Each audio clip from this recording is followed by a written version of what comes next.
Assalamu alaikum and welcome to Perspective. We'll be talking about upcoming constitutional amendments. Of course, we've seen the process. We've seen talks between all political parties. How controversial are they now that we've seen some sort of give and take happen between different political parties? There seems to be the process for agreement between political parties seems to have gotten off considerably. We'll be talking about the ramifications of this process. We'll also be talking about what we can expect and how important parliamentary intent is in a parliamentary democracy like ours, and of course the concept of separation of powers and what the parliament chooses to legislate on. The power, whether it's unfettered, and how we can look at that power in the light of the upcoming constitutional amendments. All of that today on Perspective. I have with me Aniq Zafar, who's a political analyst. Thank you for being with us today. We also have with us Muneeb Qadir, who is a legal expert. Thank you for joining us today. And Barrister Yasser Latif Hamdani, who's also a legal expert, a barrister. Thank you for joining us today. Before I go to the studio, I'm going to go to Muneeb. Muneeb, can you hear me? Muneeb, can you hear me? Yes, I can hear you. Muneeb, we've spoken about these amendments earlier on, and as far as the process, the consultative process is concerned, as far as between different political parties, how do you look at it at this time? In the light of course, what the parliament intends, and of course the discretion that the parliament enjoys with regard to legislation of any kind. Well, it is very much within the parliament's domain that if the two-third majority is secured, they can pass any constitutional amendment, and that is perfectly legal.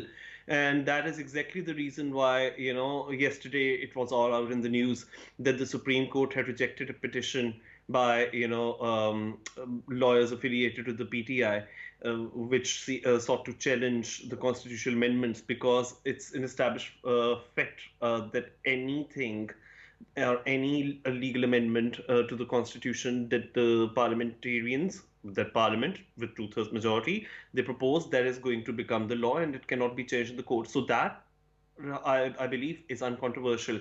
But what has become controversial or very polarizing in the past few weeks is, of course, the content of these constitutional amendments. And currently, I believe that JUIF under Maulana Fazl Rahman seems to be playing both sides, because just last night they did a press conference with Barrister Gohar of PTI, suggesting that they would back out of the constitutional amendments, which they had announced earlier this week that they had reached a consensus on with the government and with the People's Party.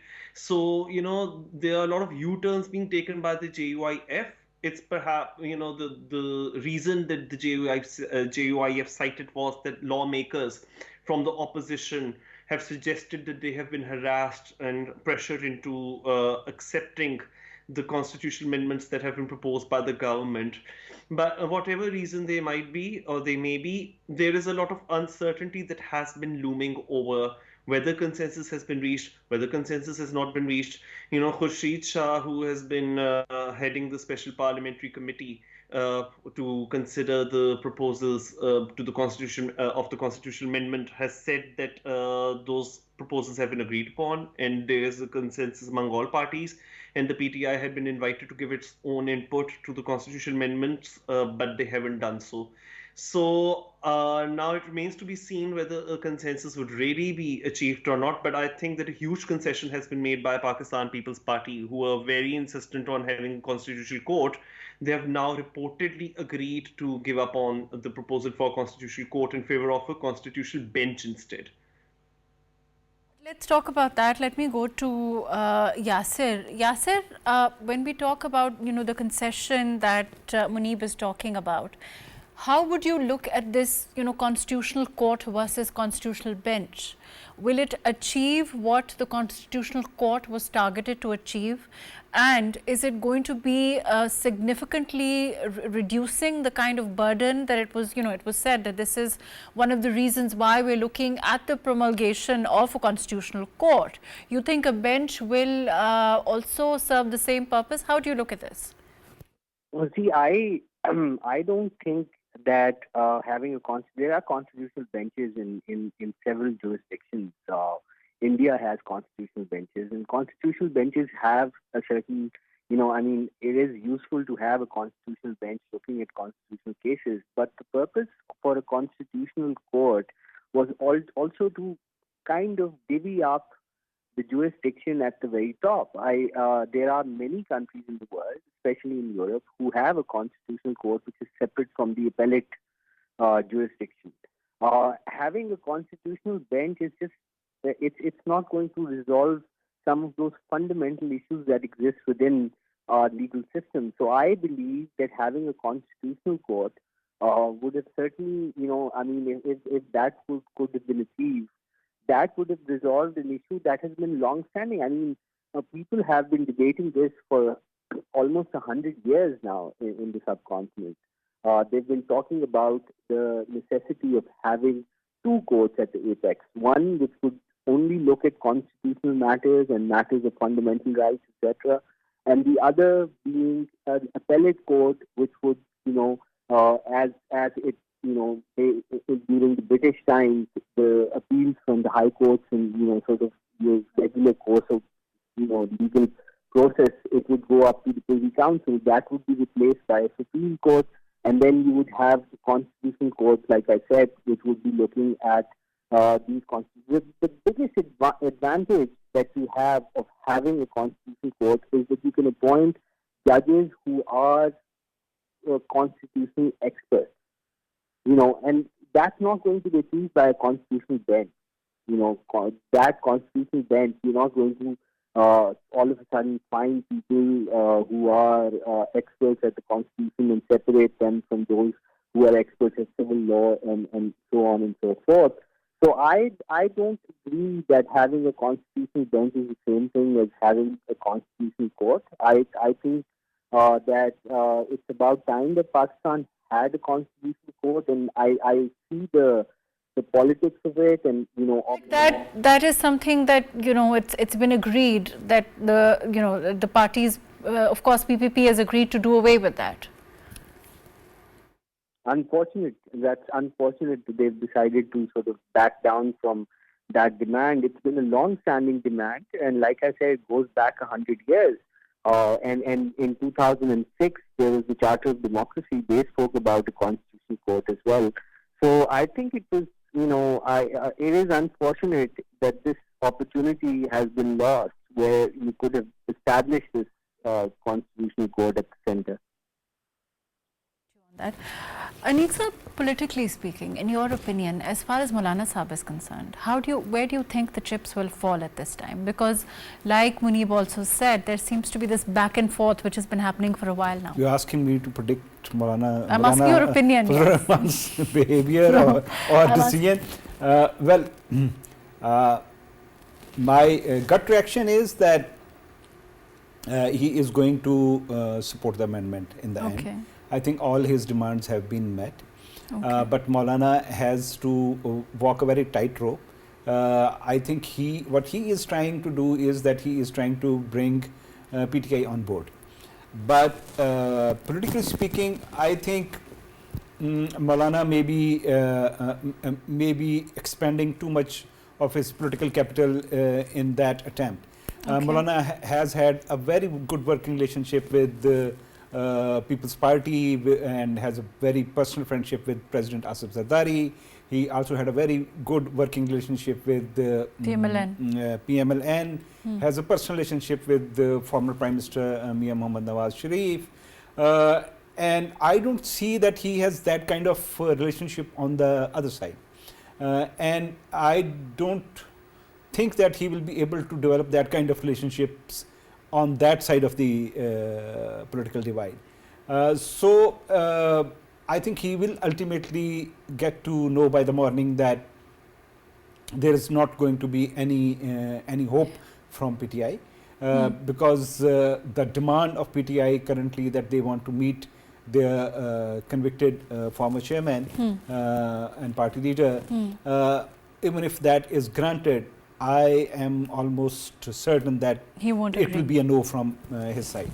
So once it's a no from his side, I don't think Maulana will be left with any other option than to support the amendment, and he will have to. I won't say that he will have to eat the humble pie, but I think he will have to weigh his political options going forward. I don't think there is anything which PTI can offer to him at this stage. So Maulana is a very pragmatic politician, and I am quite hopeful. Do you think that there are people within the PTI who perhaps agree with the amendment at this time, and the government also realizes that? There may be a few dissenters from PTI because again till this hour PTI as an entity within the parliament does not exist. And now it's a very strange situation because Supreme Court's verdict has declared at least 41 of them as independent. Okay, and even the rest of 39 which Supreme Court has declared as PTI candidates, those have been not notified as PTI candidates from by the Election Commission.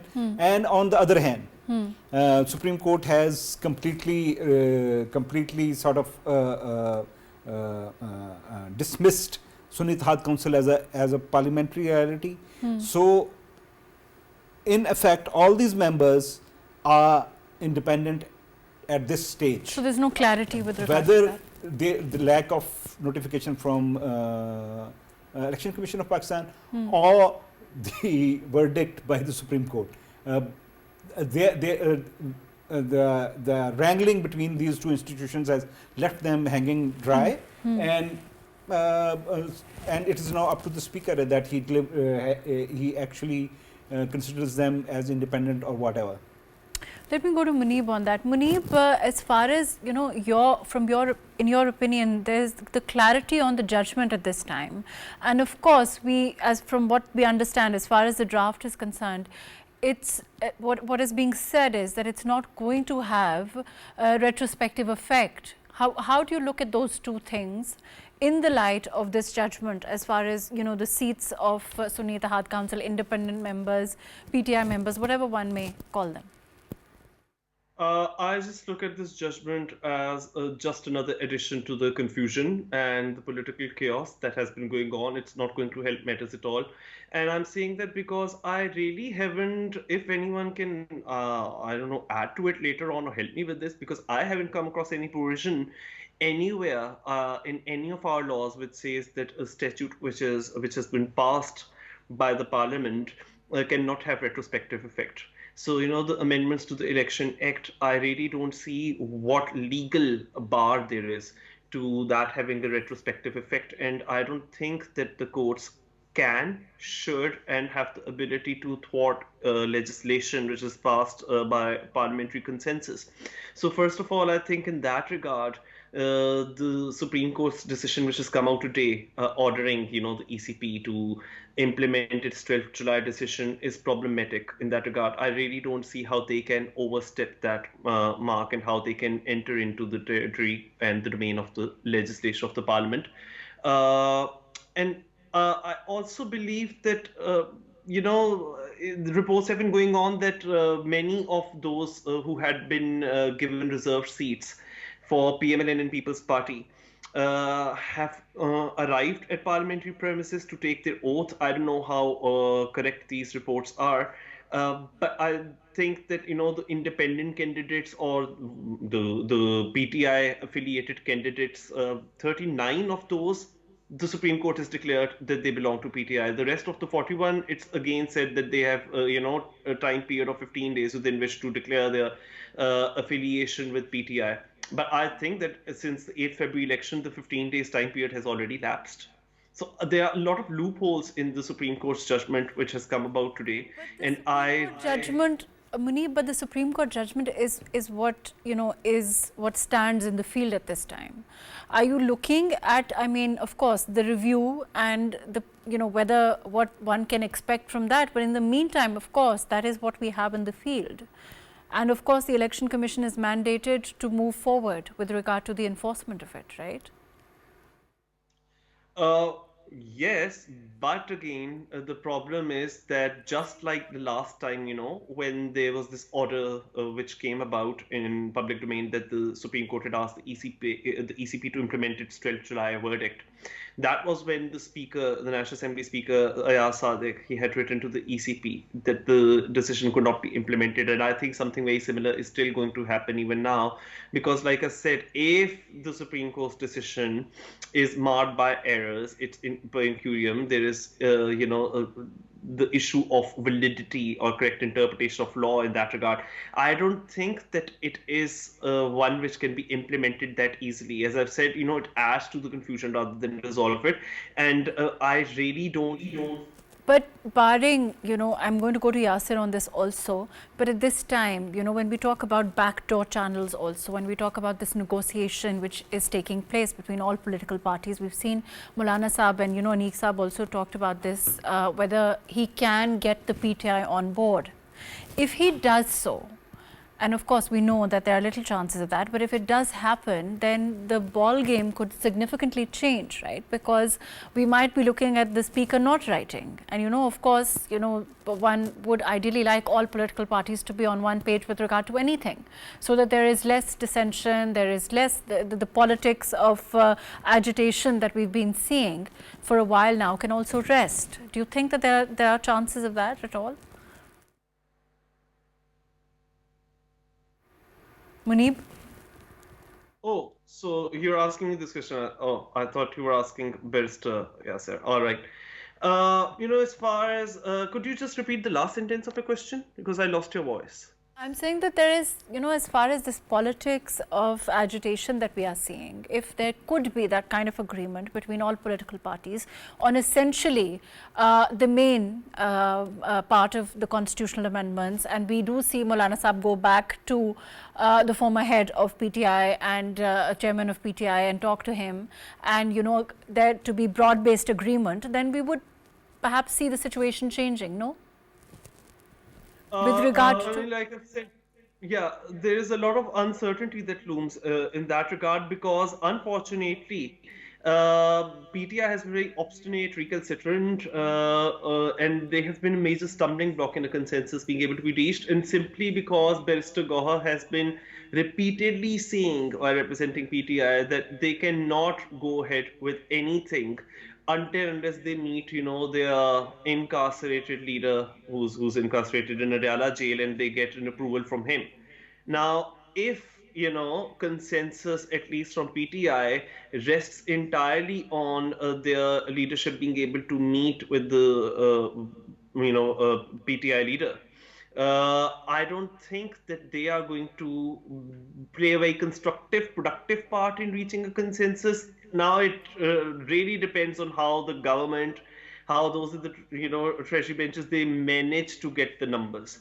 But like I've said, Khurshid Shah, who's been heading the Special Parliamentary Committee, has said that there has been cross-party consensus and that the draft is ready for approval, and the moment the cabinet approves it, it's going to be put forward in Parliament, and then voting is going to take place on it.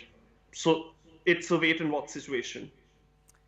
Right, let me see. Let me go to Yasser on this. Yasser, can you hear me? Yes, I can hear you. Yasser, the same. Essentially, I want your opinion on this also. Do you think that there is a chance that all political parties can agree, and whether that will have its own effect on this judgment that has come from the Supreme Court, in your opinion? Well, I think the judgment itself is sort of, if you think about it, it has kind of put an end to the issue, right? It's basically said that, the election laws cannot retroactively undo reserved seats verdict, that's been, so how do you go around that? Ultimately, yes, the parliament is sovereign, and if the parties agree, they can come up with legislation that overturns the judgment. But I don't, as far as, in terms of what is in field right now, it is this judgment. So in your opinion, if we talk about, how this plays out, and, according to Muneeb, he's saying that it's essentially there's more confusion and Election Commission still doesn't know what to do. Do you agree with this? Well, I think there is a lot of, I mean, everybody's kind of passing the buck right now. So there is that confusion, right? Who's ultimately going to do it, you know? There is, I agree with Muneeb that there is confusion right now. And, every verdict after now, every sort of judgment and every obiter dicta from the Supreme Court seems to add to that confusion, unfortunately. But such is the nature of things, given the situation, I don't know how long this uncertainty is going to continue, because something has to give. Just to say it, the way it should be said, you don't run countries like this. You have to have, a certain amount of certainty at the very top. And if you don't have it, then everything falls apart. That's what's happening, sadly, with our country. Do you think that, the kind of play that we've seen, the kind of shifts, the kind of, what can one say, the kind of, as far as the Parliament and the Supreme Court is concerned, the acrimony that we've seen, do you think that can end after this? Do you think that this can put an end to that, or do you think that will further escalate, in your opinion? I think it's going to further escalate. I think it is escalating because there is absolutely, you talk to any lawyer, and they'll come up with this statement. They'll be like, the Parliament is not sovereign. The Parliament is not supreme. It's the Constitution. But that statement doesn't mean anything if you think about it.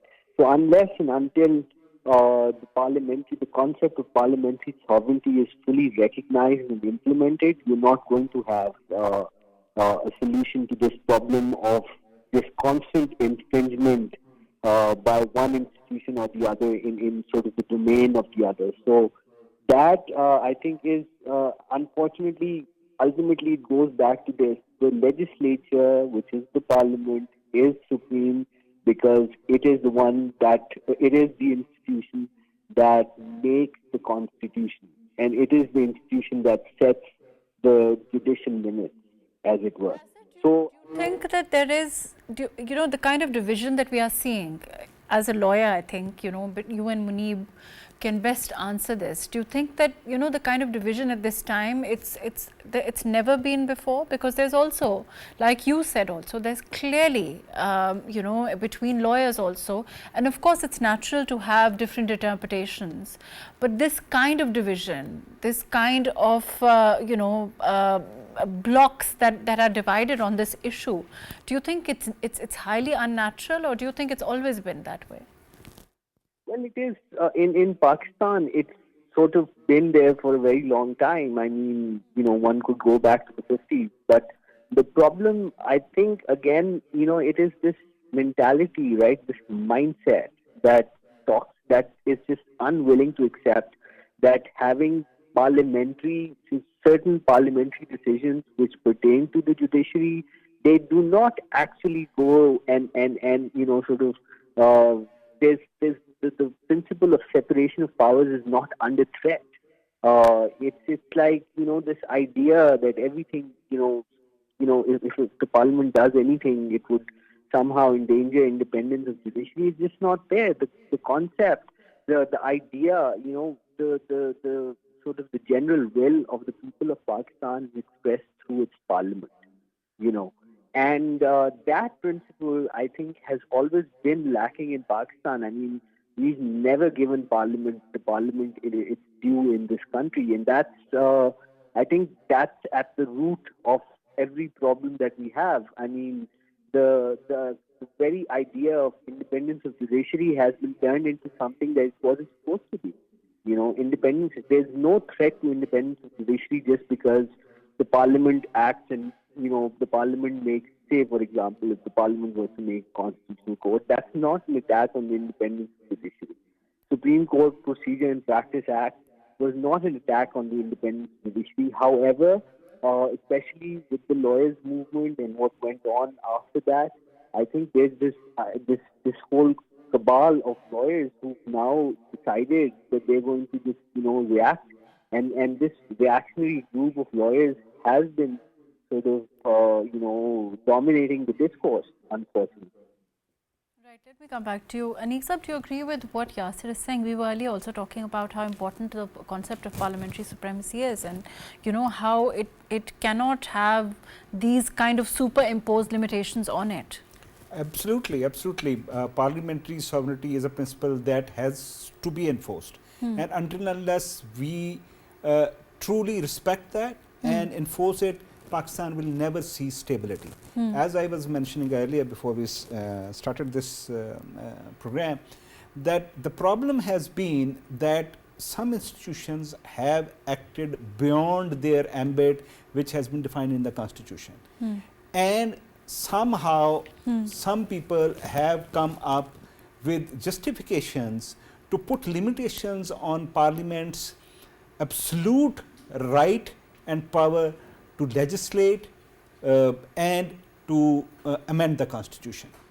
On simple legislation, obviously there are some restrictions, and those restrictions are imposed by the by the Constitution itself. But when it comes to the amendments, the Constitution is very clear that there is no restriction on the Parliament's right to amend the Constitution. The only restriction in the in that path is 2/3 majority, and that's a huge restriction. That restriction is larger than any. Yes, a huge check, yeah. and it has been provided in the Constitution already. So what kind of other checks do you want on the Parliament? So this concept is fundamentally flawed, right?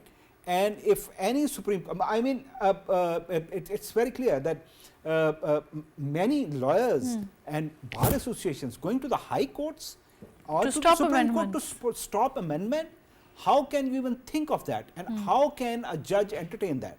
I would say that any judge who entertains that should be immediately put in front of the Supreme Judicial Council, and he should be dismissed because he does not understand the constitutional structure at all. So this is an absolute principle that has to be adhered to. Once we decide that, only then we will be moving towards a stable political and parliamentary democracy. Okay, Muneeb, as far as the issue, as far as the criticisms on these amendments, essentially, and as far as those that of course propagate the constitutional amendments, do you think that if you look at it in the light of the judicial reforms which were awaited for a long time, do you think it deals with those issues, and how much, in your opinion, as a lawyer? You just asked Barrister Yasser here as well, that have we ever seen anything of this sort, divisions within the judiciary or politicization of judiciary, so to speak. And I believe that at least, right after the Iftikhar Chaudhry cohort of judges had been installed, particularly post 2009, I had never seen such deep divisions until like 2 years ago. Which means that now an observer can easily predict which judge is going to give what decision, and those decisions are mostly along party political lines. I mean to say that PTI has certain favorite judges, and PTI's opponents have other set of favorite judges, and that means that it's become very predictable which direction judgments are going to go into, and so that highlights the need. And also, the idea behind having a constitutional court or now constitutional bench, the need for judicial reform. It's never been so pressing in Pakistan as it is now. So judicial reforms, because they are very much the center of attention here when the 26th Amendment is being debated, I think that it's the right debate. I think that judicial reforms are the need of the hour. But at the same time, when you mention criticism, there are criticisms from certain quarters as well, that the procedures for judicial appointments that are being envisaged by the 26th Amendment vest too much control in the executive. And they might, compromise judicial independence, particularly, there's a new proposed constitutional amendment which says that the Chief Justice of Pakistan will be appointed on the recommendation of a special parliamentary committee. and there is that worry that that parliamentary committee would consist mostly of members from the government itself. So first of all, there's that point. And also, there is a wider pool from which to make judicial appointments, particularly the appointment of Chief Justice, that it's not just the only the... Do you think, Muneeb, do you think that the power can significantly shift if that were to happen, in your opinion? The power could shift to the government, you mean to say? Committee does do the appointments. I mean, it's not without merit, these criticisms or these concerns. And that's why, it's the kind of debate that needs to be had. That's why more clarification needs to be forthcoming from the government. But what I was just saying was that, it's not the most senior Supreme Court judge next in line who will be taking the office of CJP, but one of the three judges. So that is another aspect, and also, changes to the retirement age, or perhaps a fixed term for Supreme Court Chief Justice of up to 3 years. These kinds of proposals have been put forward. Now, what materializes in the end, one can't really say with certainty. But there's one last thing I want to add, that the Supreme Court judgment from today, which says that the ECP will have to implement the 12th July verdict, it could be undone. Who knows? It could be undone the moment that the constitutional amendment related to the formation of a constitutional bench comes in, because that would again render the Supreme Court's verdict today ineffective practically, because it would not be in the jurisdiction of a regular Supreme Court bench to be directing, the European, the Election Commission of Pakistan with respect to constitutional and political matters. So that is another aspect which needs to be seen, and I believe that the constitution. But wouldn't that depend on whether it could have retrospective effect or not? And we'd be back to square one, because that is exactly what the Supreme Court's verdict was about today, that retrospective actions cannot be taken. And that brings me back to my question of where does it say?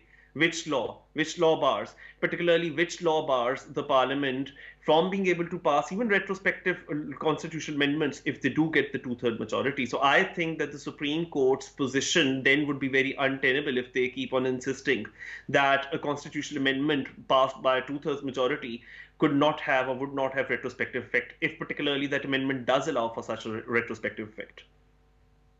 In your opinion, let me go to Yasser, I'll come back to you, please stay with us. Yasser, in your opinion, when you talk about the parliament having the constitution as a supranatural body, or a supernatural entity, that has to be taken in stock when you talk about parliamentary sovereignty, as a concept, of course, this is what we've been told and this is what we've been read. But when you look at the reality at this time, how unnatural do you find it? The reality of the fact that we don't have parliamentary sovereignty in this country, that's one of those sort of great tragedies of this country. I mean, if you think about it, if you could sort of, have this idea that the general will of the people is expressed to the parliament, I must add here that there's absolutely nothing controversial about the proposition that the parliament should get to, or not the parliament, the executive, and executive who sits in the parliament, because we are a parliamentary democracy. The parliament gets to decide who the judges are going to be, how the judicial appointments are going to be made. That should always be in the purview of the legislature, in my opinion. So, yeah, I mean, if you think about it, if you just coming back to your question, what we have right now in this country is absolutely abnormal, when we consider the very idea of parliamentary practice and constitutional, the way constitutions work around the world. So, yes, in terms of it being unnatural, it is unnatural because our entire sort of power structure, unfortunately, is skewed. Saab here is saying is that, he said that the check of there being, the 2/3 majority is itself the greatest check or the greatest condition that has been placed on the parliament. And if they do satisfy that with regard to the constitutional amendments, that itself should be enough. for them to go ahead and legislate or amend or, as they see fit. Exactly. I think, you see, I believe that generally speaking, each generation gets to make its own mistakes, and that those mistakes or decisions which are not mistakes have to be made by the parliament. Now, the fact of the matter is the constitution allows constitutional amendments through two-thirds majority.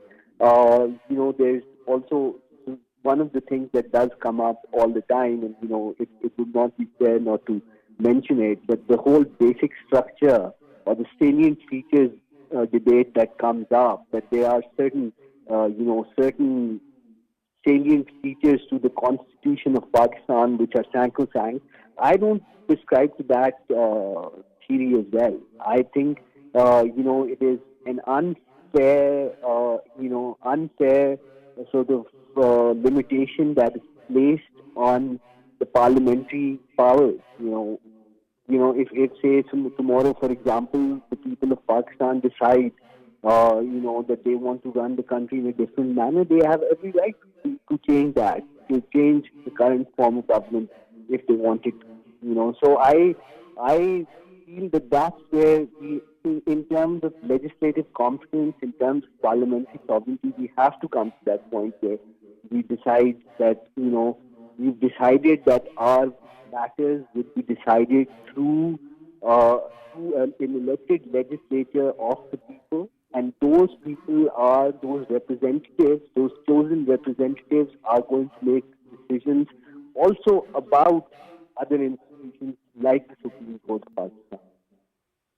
Fair enough. Aniq, do you think that, after, if the amendments happen and they go forward, do you think that will be the end of the matter in your opinion? Unfortunately not, because again there will be, unless all political parties, and you said you even think then, even then I mean, you think the lawyers themselves? We know that in Pakistan's history, courts have entertained petitions from nobodies. Someone just walks into the court and files a simple application, even not, and then judges also have the power of suo motu. So I think that it will again be going to the court. It will be challenged in the court by one stakeholder or the other, or whosoever may not be a stakeholder, just a dummy. We have seen petitions in Pakistan since 80s and 90s. There used to be some very interesting characters who used to file such petitions. So these petitions can be entertained by the Supreme Court, and that is exactly what we mean, that Supreme Court overshoots its mandate when it entertains such frivolous petitions. But Aniq, when it there is to be a constitutional bench. Okay, when there will be a constitutional bench, even then people won't stop going to the red. And again, as I said, that even this constitutional bench, there will be questions on the process of nomination and appointment within this constitutional bench, or the other process in which the Chief Justice has to be picked up by the parliamentary committee.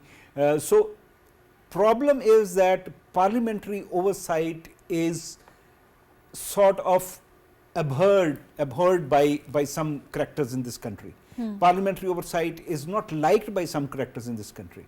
Parliamentary oversight has to be there on all matters, and this is the right step if we are moving towards a process where appointment of judges, selection of the Chief Justice, and all these are going to be through a parliamentary oversight. But they're saying that the independence, are we compromising the independence? No, we are not compromising the independence of the judiciary.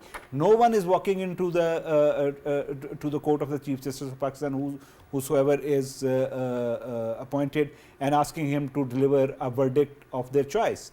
We are only now. What people are right now are going is that Judge A is very honest and Judge B is not. Right?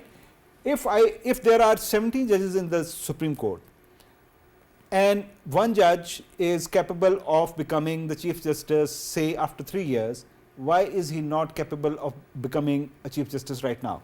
Fair enough. On that note, unfortunately, we're out of time. Thank you so much for being with us. Aniq Zafar, thank you for joining us. Muneeb Qadir, thank you for being with us. Barrister Yasser, Latif, Hamdani, thank you for your time.